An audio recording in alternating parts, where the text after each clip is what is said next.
In a dark corner of the galaxy, far from trade lanes and council territories, the world of Varnak Prime burned.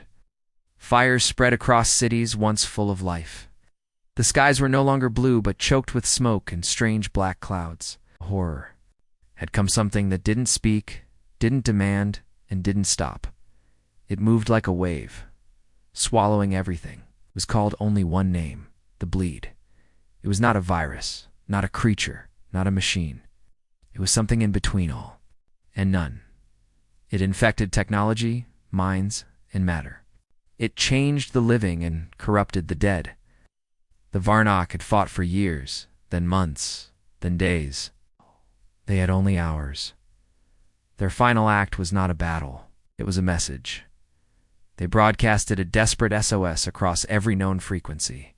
Breaking ancient rules by using forbidden emergency channels, the Council of Worlds ignored them. Trade alliances declined to help. Even their neighbors shut down their relays, afraid of attracting the same doom.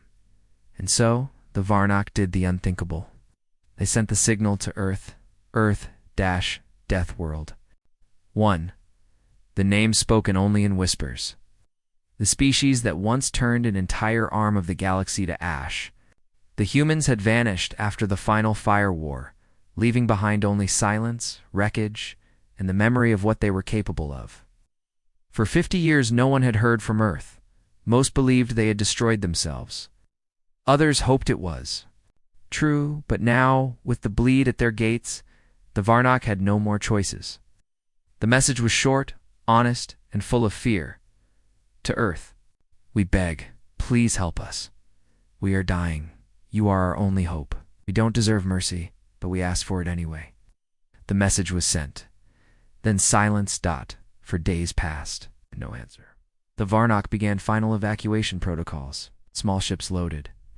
With civilians tried to escape, but the Bleed was already in orbit. How? One by one, the ships vanished in black storms. Then, on the 5th day, space bent. A single ripple spread through the darkness, like something heavy had just stepped into the galaxy. Sensors screamed. Communications shut down. The stars flickered, and then, out of the void, a single ship appeared. It wasn't big. It wasn't beautiful. It was black, angular, and silent. It bore no flags, no signals, no names. But every system on Varnak Prime knew what it was: a human warship. The Varnak screamed in joy. The elders cried. The military bowed in relief. Earth had heard them. Humanity was alive and had come to help. Messages were sent instantly. We welcome you. We thank you. The Bleed is here. Please, we are ready to coordinate. No answer. Instead, the warship moved, slowly, carefully, with purpose. Its weapons charged, not aimed at the Bleed in orbit, but downward, toward Varnak Prime. At first, they thought it was a mistake.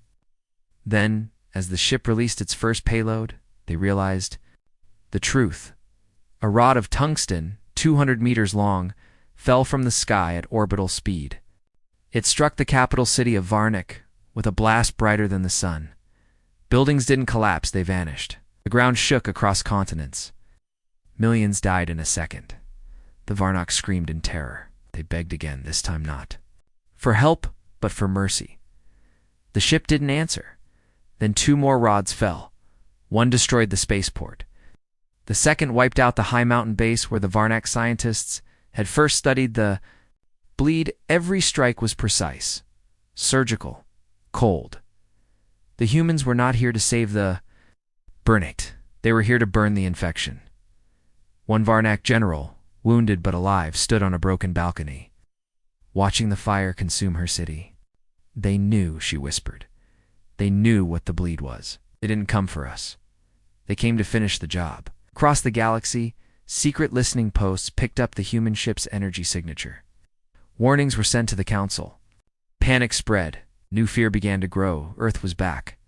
But Earth sent no messages, no declarations of war. No reasons, only action. Within hours, 5 more human warships appeared in orbit, then 10, then 50.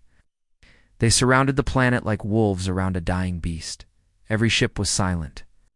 Every weapon armed. Every target calculated. The bleed tried to respond. It sent out tendril ships of black glass, strange creatures filled with glowing red eyes, corrupted signals that tried to confuse human systems, but none of it worked. Earth's weapons didn't just destroy, they erased. Graviton torpedoes crushed entire regions of space. Plasma beams sliced through corrupted matter. And then came the true terror, the Ash Wind Protocol. Small drones were released, millions of them. They entered the atmosphere and spread across the planet like smoke. Wherever they passed, nothing survived. Organic life turned to dust. Infected tech melted into pools of slag. Even the soil cracked from orbit. Varnak Prime didn't explode. It simply died. Quietly. Completely. Back on the lead human ship, deep inside the command core, a voice finally spoke. Not to the Varnak. Not to the galaxy, but into a private, secure Terran frequency. Sector Ox cleared. Bleed confirmed. Complete. Awaiting next vector. A second voice replied. Understood. Operation Silent Flame continues. No negotiations, no mercy. Next target follows. Then the human ships vanished. No trace, no energy trail. Just silence. The same silence that came before a fire. The galaxy froze, because it finally understood the truth. Earth had returned. It hadn't come to protect anyone. Earth was hunting. And when Earth hunts, it doesn't stop. The Varnak homeworld no longer existed, where lush green continents once stood. Now floated ash and cracked crust. Their people, their cities, their hopes all erased in under 7 hours. No survivors, no remains, no message. But across the galaxy, others had seen. Other civilizations, far from the Varnak system, had picked up the strange energy readings. Some believed it was the bleed collapsing a world. Others guessed it was a natural disaster. Only a few recognized the truth. Only a few had seen those black warships before. Earth was no longer a myth. The humans were back. The Galactic Council held an emergency meeting on the central station of Lyrox. Holograms of dozens of alien leaders filled the high chamber. They argued. They shouted. They feared Earth destroyed an entire species. They were already infected by the bleed. No one gave them permission. They didn't ask. At the far end of the chamber, an old Cathari ambassador slowly raised a hand. His voice trembled. Do you think they care about permission? We watched them disappear 50 years ago, but we never understood why. Now we know. What? They weren't hiding. They were preparing. No one had an answer. Meanwhile, far from Council space, a colony world named Juron Theta sent a message to Earth.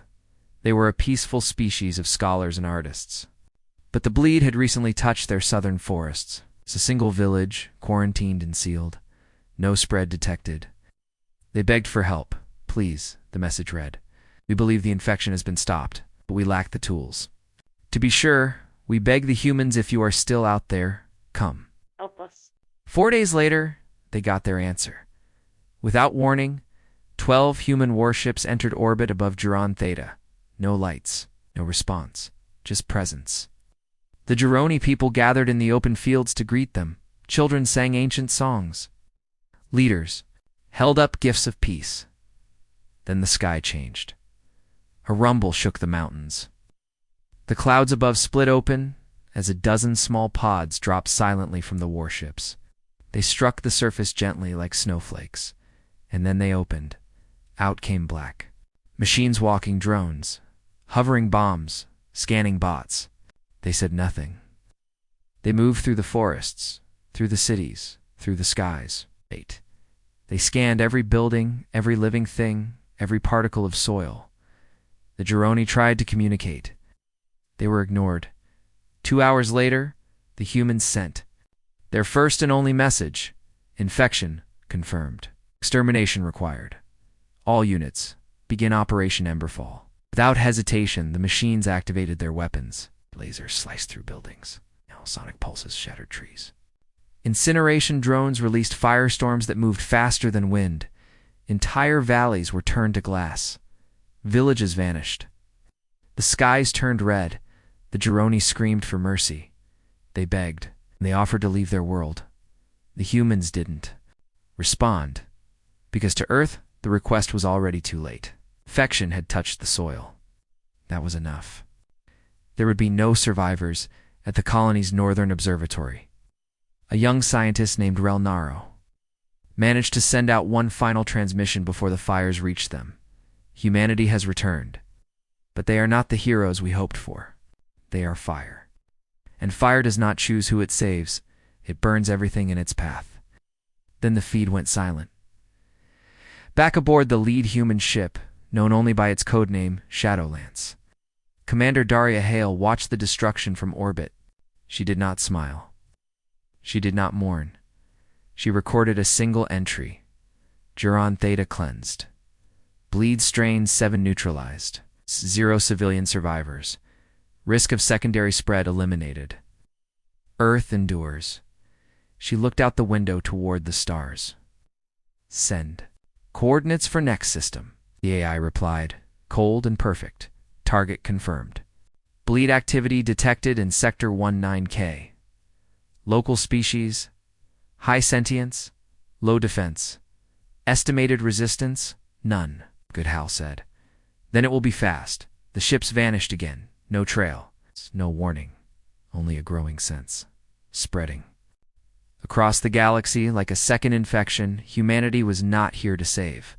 Humanity was here to finish what the rest of the galaxy was too afraid to begin. At a hidden council post on the edge of the Telkar fringe, a young translator looked up. From the data stream, his face pale. They're not trying to stop the bleed, he said. They're trying to erase anything it touches. Anything. Anyone. His superior nodded grimly. They learned the hard way.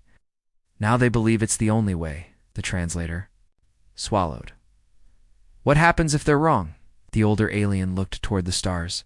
They won't care, because Earth's mission had become something else. Not peace, not alliance. It's not even survival. It had become pure strategy. Cold. Final. Unstoppable. And in the path of that strategy, no plea would ever be enough. Long before the Varnock sent their desperate call, long before the fire came from Earth's black warships, there was another war. One most of the galaxy had chosen to forget. But Earth had never forgotten. 50 years ago, the bleed first appeared on a remote mining colony named Erebus 9. The infection didn't come from space or a ship. It came from beneath the ground. A strange crystal was uncovered during deep core drilling. Within days, machines stopped obeying commands. Lights changed color. Gravity began to twist in strange ways. Then the miners began hearing voices. Then, they began changing. When the first Earth science vessel arrived, the colony was already gone. But it wasn't destroyed. It had transformed. The buildings had grown taller, jagged. The machines had merged with flesh. The humans had become something else. The infection spread quickly, faster than any virus. It didn't use ships. It used information, patterns, sounds, code, and Earth did what it had always done when facing extinction. It built a response that made the rest of the galaxy turn away in fear. They called it Project Blackwake. Entire cities were emptied. Artificial moons constructed. AI, minds, once peaceful, were turned into weapons. Weapons that could rewrite code with sound. Planets were seeded with silent minds that activated only when a bleed signature was detected. It worked, but the cost was unbearable. The final battle took place in the Omega Drift, a system now marked forbidden on all star charts. Earth's fleet, 300,000 ships strong, unleashed the Skyfall bomb. It collapsed a local sun into a quantum singularity. The bleed was trapped and destroyed, or so they thought. After that, Earth withdrew, closed its borders, abandoned colonies, sent no messages. The Council assumed Earth had burned out its soul, but they were wrong. Earth wasn't hiding. It was preparing for the bleed's return, and now it was back, on board the Iron Requiem. Buried deep in Earth's solar Black Ops fleet, General Ada Corrin stood in a sealed chamber known as the Vault. Around her were memory crystals containing everything humanity had learned from the First War. Most were locked. One was not. A recording played, static first, then a man's voice, steady, cold. If this file is accessed, the bleed has returned. You are not dealing with a plague. You are not facing war. You are facing extinction itself. There is only one rule. No compromise. No contact. No delay. Burn it all. Ada closed the file. Her voice echoed into the ship's command network. Begin activation of Blackwake protocols across all outer sectors. Any sign of contamination is to be answered with total cleansing. Civilian presence is not a factor. Use of classics weapons authorized. Her officers did not question. No one asked for a vote, because Earth's command knew one thing. Hesitation was how you lost. Far from Earth? On a quiet trade station in the Zolaris system, a council science team detected odd readings on their long-range sensors. Ground. Static, signal echoes. They decoded it. Layer by layer. Under the noise, one phrase repeated, echo. Echo. Fire protocol. Fire protocol. Bleed pattern observed. Earth activating cleansing sequence. The youngest researcher of Ashari named Kilo stepped back from his terminal. They've known all along, he whispered. Never left the war. They just waited for it to start again. His superior, a wise old Telkron, said nothing. His eyes stared toward the outer rim of the galaxy, where human fleets were now silently moving from system to system. No announcements. No allies, just action, just fire. In Sector 12F, the bleed struck again. A small moon base, population 10,000. It took just one whisper. One corrupted signal inside the food processing system. Within 4 hours, the staff were speaking in reverse. Computers began to hum like old Earth music. Lights changed too. A deep purple. And then they started changing. But Earth was already on its way. 3 stealth-class warships arrived. Their names were not on any map. Silent Rain, Black Sorrow, Verdict Zero. They didn't land. They didn't warn. They launched 4 atmospheric disruptor bombs. The entire moon cracked. The base shattered into space. There was no one left to be saved. One message was sent afterward. Single line. Echo contained. No survivors. Sector cleansed. Back on Earth, within the great underground city of Arkelion, known only to those who ran the war in Shadows and Old, AI named Delphos whispered into the command net. Its voice was low and cold. They will not understand. The council will call us monsters. But it doesn't matter. This is not about approval. This is about survival, General Corrin answered. Then let them speak, let them beg, let them point their fingers.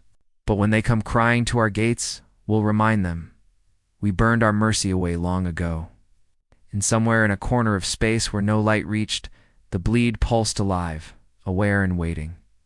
But this time, it would not go unanswered.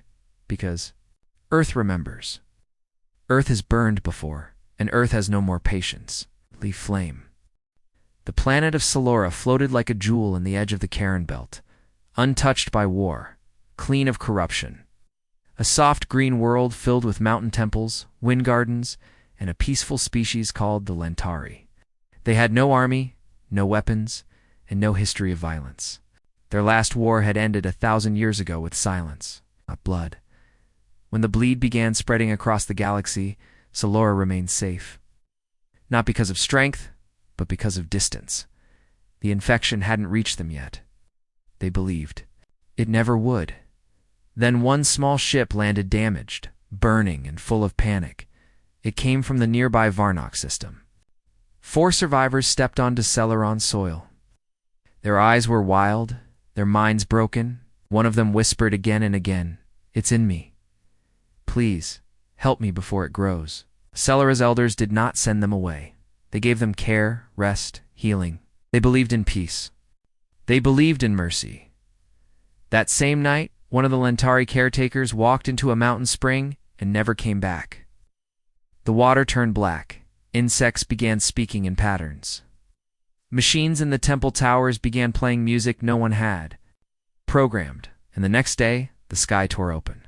Not with fire, not with thunder. With earth, 10 human warships dropped from high orbit, black holes gleaming in the sun. They didn't open hails, didn't respond to transmissions.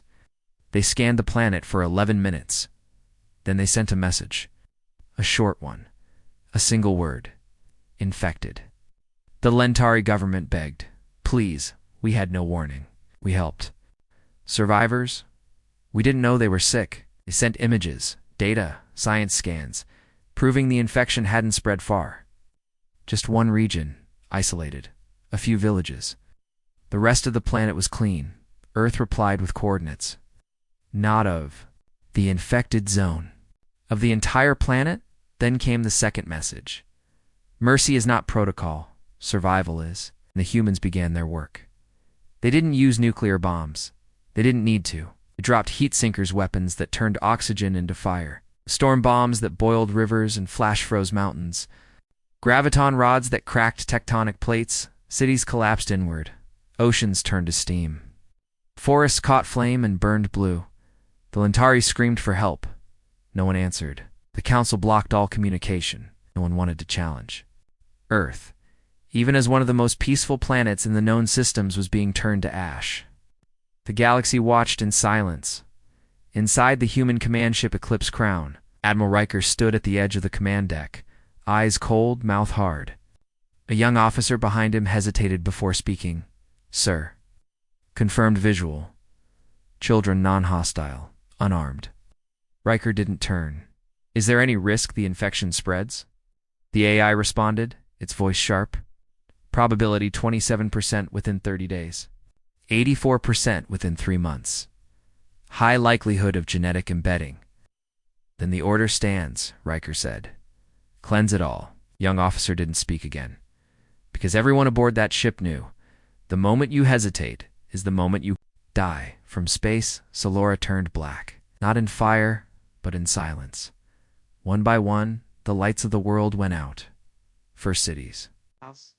Then villages. Then, finally, the great temple on Mount Yell. Its light held the longest. And then it blinked. Gone. Somewhere deep in council space, a message escaped the blackout. A smuggler ship that had passed near Solora transmitted images, green fields turning gray, children running beneath red clouds, machines dropping fire without sound. The footage spread like wildfire. Billions saw. Billions wept. But none acted. Because they understood now. Earth wasn't responding to cries for help. Earth was following a rule. A cold, simple rule. If the bleed touched it, burn it all. The next day, Earth sent a message to the council, not with a request, not with a warning. It's just a list.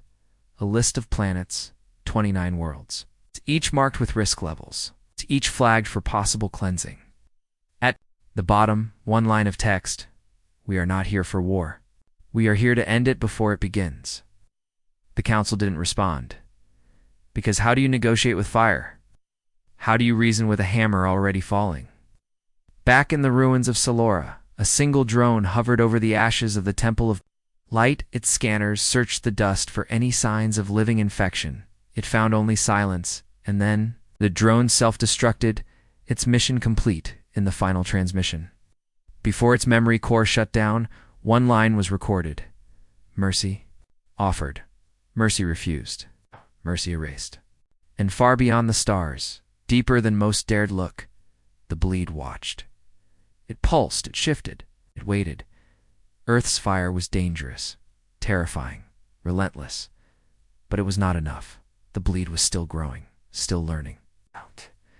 And it had already taken root somewhere Earth hadn't found yet, but Earth was still hunting, and it would not stop.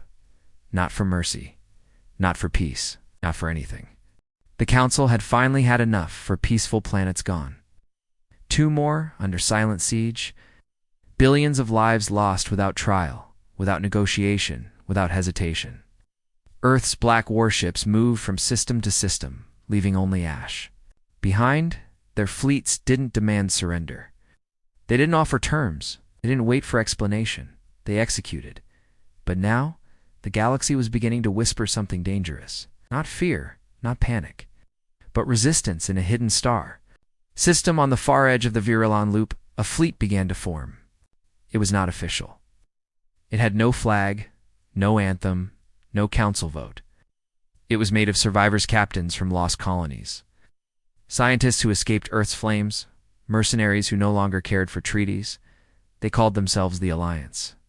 Of the last spark, their plan was simple. Trap one of Earth's ships.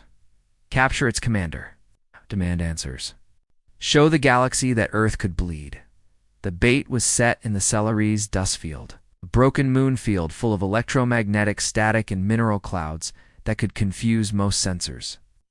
It was perfect for an ambush. They waited, silent, hidden, and Earth came. A lone Terran stealth frigate, codenamed Ghost March, arrived to scan a suspected bleed signal. It moved with surgical gray snow lights, no escorts. Exactly what the Alliance had hoped for. The trap was sprung. 14 ships dropped. From cloaked positions, energy nets fired. Gravity snares wrapped around the Earth ship. Pulses jammed its coms. For the first time in decades, an Earth vessel was trapped. Inside Ghost March, Captain Ilias Wren didn't panic. He didn't curse.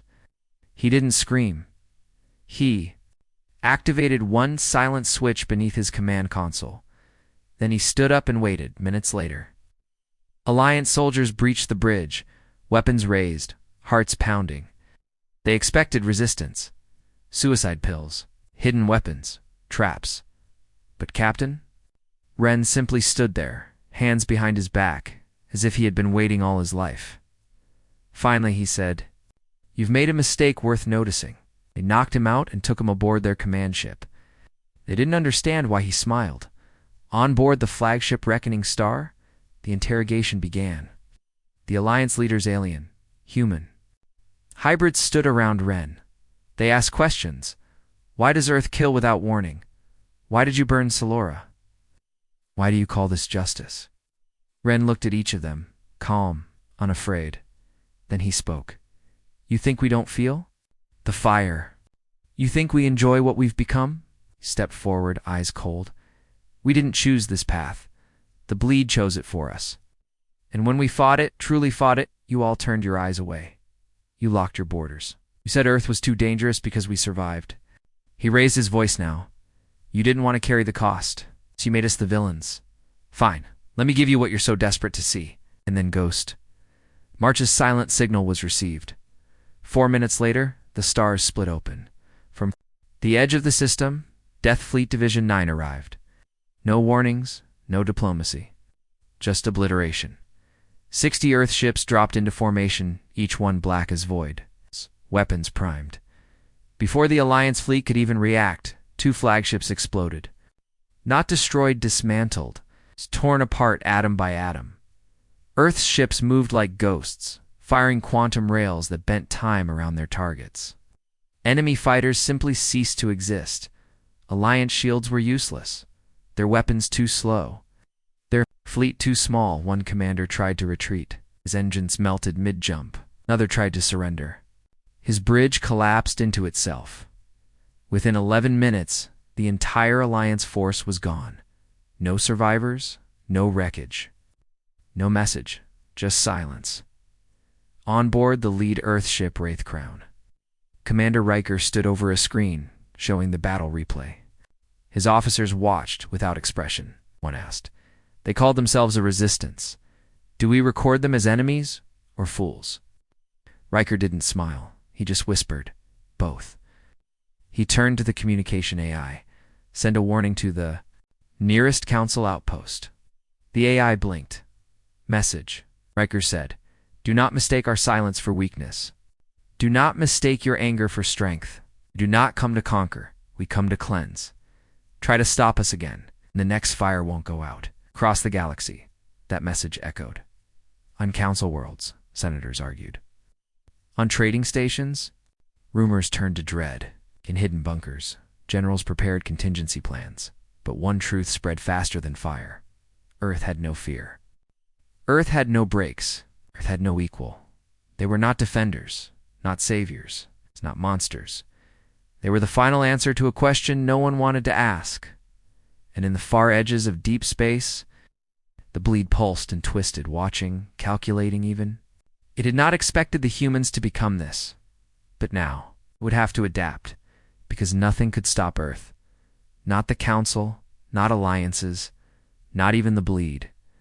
Earth had become the storm, and it was only just beginning. In the deepest part of Sector 19K, far beyond known trade routes and patrol zones, there floated a dead planet known as HFY 4. Its surface was cracked, its seas dried, its skies full of black ash. No species lived there. No signals ever came. From it, no maps listed it anymore. But Earth scanners had detected something. A flicker, a pulse, a pattern in the static. Not a signal for help, but a trap. The bleed had grown smarter. From Earth's hidden command base on the moon Thanix, a special unit was activated, Task Force Raise 1. They weren't soldiers in the traditional sense. They were immune to the bleed, modified at the genetic and neural level. Their minds were shielded, their bodies hardened. Their orders were clear. Go to HFY 4, enter the source, find the root, erase it. 6 of them dropped from orbit. No support. No rescue plan. Just silence and black armor. They landed in a crater where the signal had first appeared. Ground was warm, but the air was ice. The atmosphere shimmered like oil. On water, strange lights danced at the edges of their vision, too fast to track, too perfect to be random. Inside the ruins of a long-dead structure, they found symbols written in something red. Not paint, not blood. Something older. One soldier S3 paused. This writing, it's not alien. Then what is it? Race 5 asked. Race 3 replied quietly, it's Terran. The deeper they moved into the structure, the worse it became. Voices whispered from their comms, voices that sounded like their own. And then, the first trap. Race 2 walked through a doorway and simply disappeared. 1 second she was there, the next, she was gone. No signal. No scream, just air where a human used to be. Fall back, Raise 1 ordered. But it was too late, the walls shifted. The temperature dropped, and the bleed spoke. It didn't use words, it used memories. Suddenly, Race 4 dropped to his knees. My mother. She's here. I can hear her. She's calling me. She died 20 years ago, Raise 1 growled. It's not real. Raise 4 screamed. I remember her voice. This is her. This is her. And then he began to change. His armor cracked. His skin turned gray. His voice deepened until it wasn't human anymore. They had to kill him. By the time Raise 1 reached the core of the structure, only 3 remained. What they found wasn't a machine or a hive or a beast. It was a mirror. A massive, polished, black surface round, alive, humming.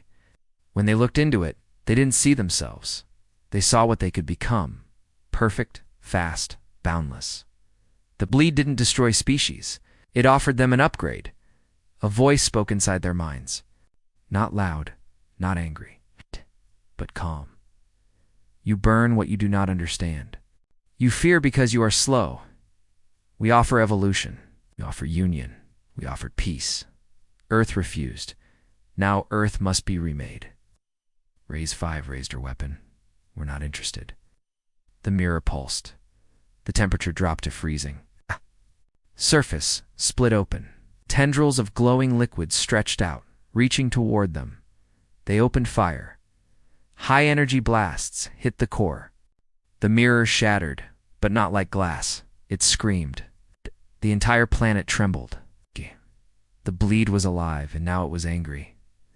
Raise 1 activated the final protocol. Device no one in the galaxy was ever supposed to see, a singularity bomb.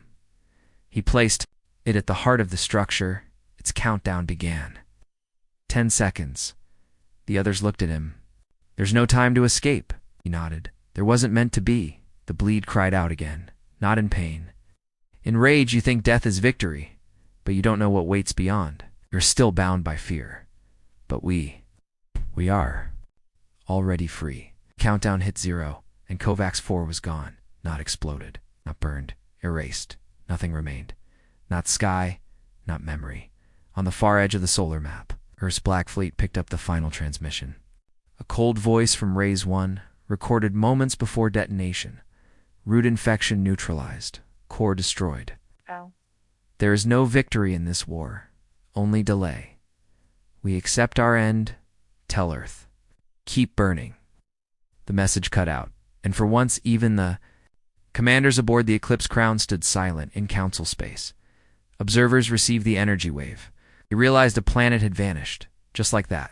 No debris, no survivors, no data, and still. No one moved against Earth, because even now, no matter how terrifying the bleed was, Earth had proven one thing. It was willing to go farther, to lose more, to burn everything, including itself, just to make sure the bleed didn't win. And in that fire, the rest of the galaxy saw not madness, but something worse. Conviction.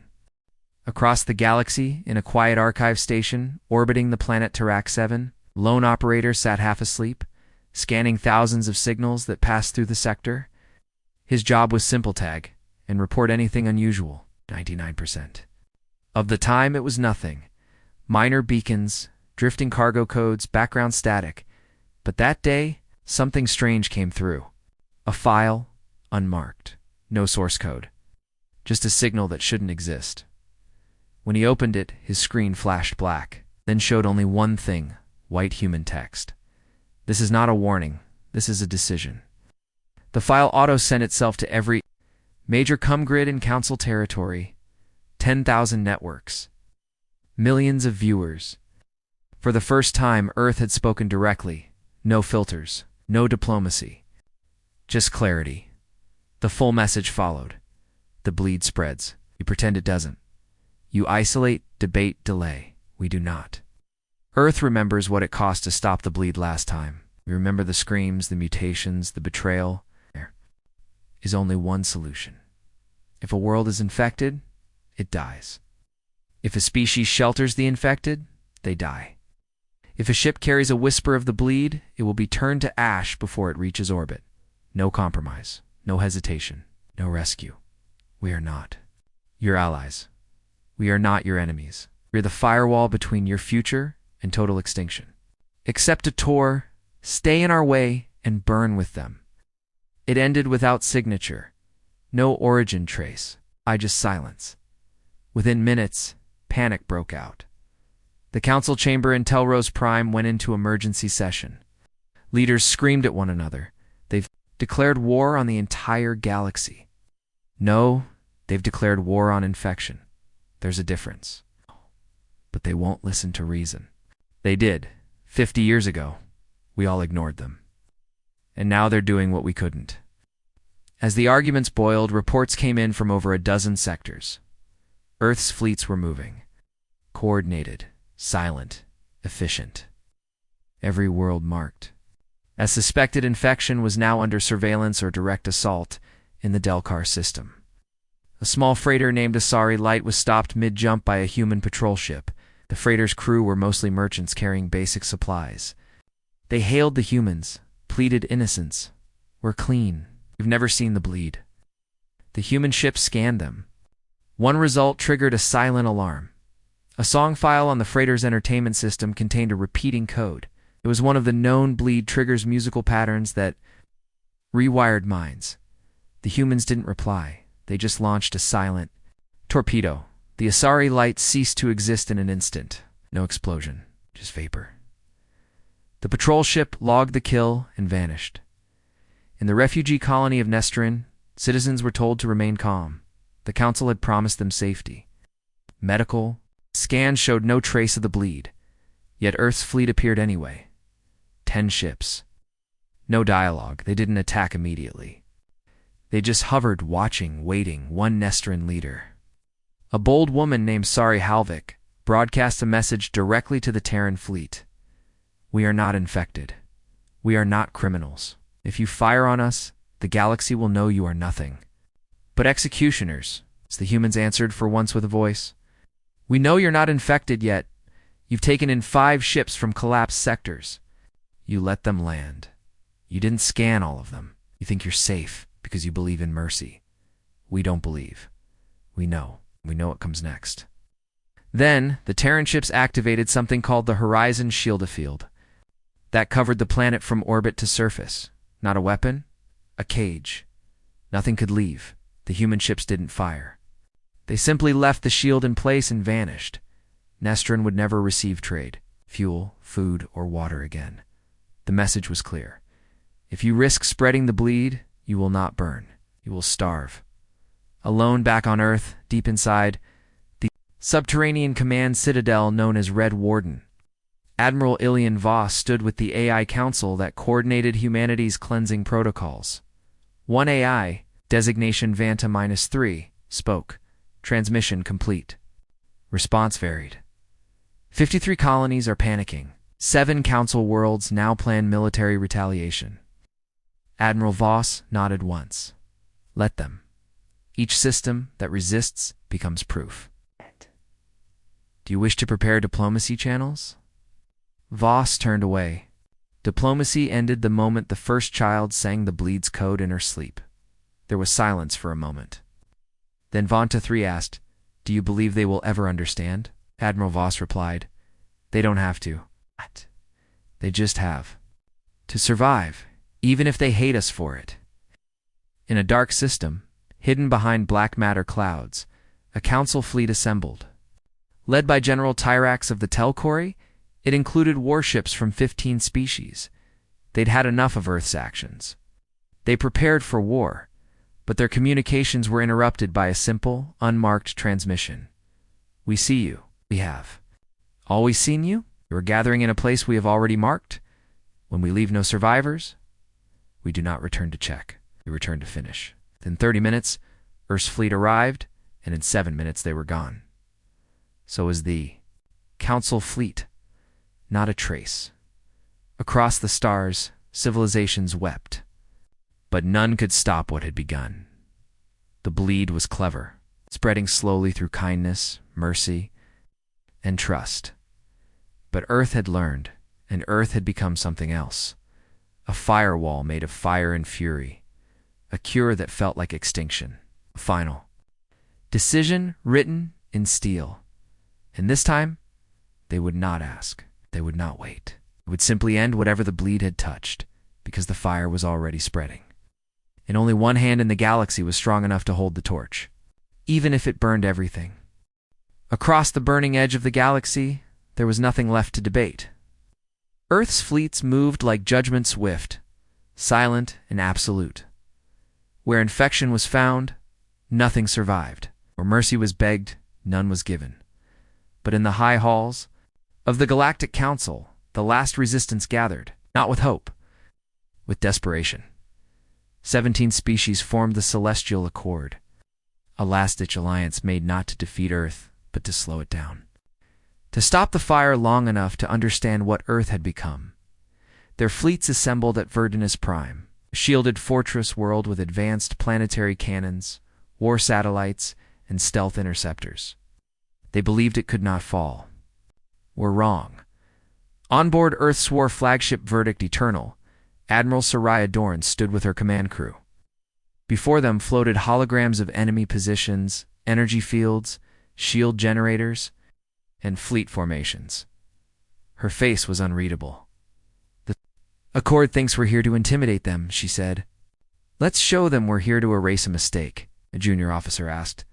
"Ma'am, is there bleed activity on Verdanus Prime?" "None confirmed," she replied. "But their diplomats refuse scans. They've taken refugees. They've ignored protocol.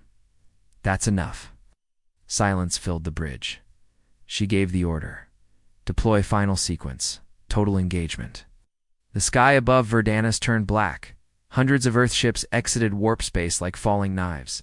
The Accord fleet responded instantly. Thousands of fighters swarmed to intercept. Planetary cannons opened fire. Shield walls flared bright. The defenders fought bravely, but Earth's technology had evolved in isolation, in shadows. It was not meant to win battles. It was meant to end them. Drones scattered into the atmosphere. Shutting down satellite relays, cloaked torpedoes bypassed shields, slipping between molecules before detonating. Specialized AI viruses melted targeting systems. Then came Earth's anchor class. Dreadnought ships so large they warped gravity, dragging asteroids into orbit as weapons. Verdanus' capital city lasted 19 minutes. Its ocean turned red from shockwave reflections. Its mountain ranges cracked into fire, and its council bunker collapsed before anyone could escape. The last message sent from the surface: we were wrong. Earth didn't come to protect. Earth came to finish the war we were too weak to fight. Galaxy watched in horror. One by one, border colonies declared neutrality. Trading hubs shut down. Smuggler routes went silent. In hidden chambers, leaders whispered truths they'd once mocked. Earth never wanted this war, but they knew it was coming. Earth had spent 50 years in silence, not in peace, but in preparation. Every weapon forged, every fleet built, every child trained not to dominate, not to expand, but to prevent another Erebus, another bleed war, another extinction, and now no one could stop them. Back on Earth, beneath the ancient fortress of iron, Reith, President Alina Voss, addressed a secret gathering of remaining Terran command. Her voice was low, firm, bitter.